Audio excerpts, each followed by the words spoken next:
The following text is taken from an article from the Wings Over Scotland website, from the 25th of May, 2026 and entitled The Final Robbery. So there it is. We did tell you so. It's more than 6 years now since Wings Over Scotland broke the story that hundreds of thousands of pounds were missing from the SNP's accounts.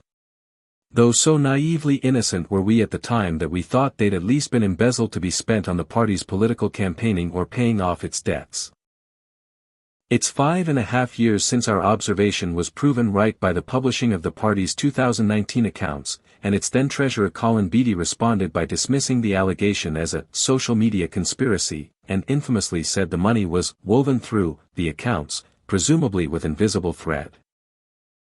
It's more than 5 years since Wings exclusively broke the story that 3 members of the SNP's Finance Committee had resigned after Morell refused to let them examine the accounts to look for the missing money. And almost 5 years since then SNP President Mike Russell furiously insisted that there was no money missing at all. Everyone whose job it was to tell you the truth lied to you. Except us. Peter Morell was caught and is in prison today solely because of our story of January 2020, which the trained journalists of the Scottish media all missed when it was staring them blatantly in the face. And now some small measure of justice been served, too little and too late.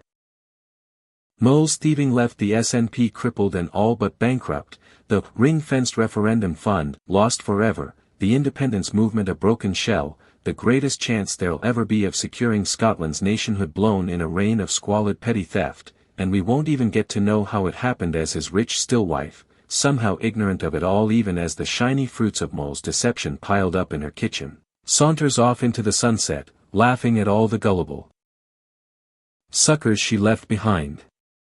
It'll be interesting to see what sentence Moll's guilty plea, which spares Sturgeon her usual turn as a forgetful witness, gets him. We know Natalie McGarry got almost 2 years for embezzling £25,000 in very similar circumstances, so one would like to think that swindling 16 times as much would result in a significantly stiffer term. But Scotland is so crooked after almost a decade with Mr. and Mrs. Morell and their loyal appointees in charge that we're not getting our hopes up.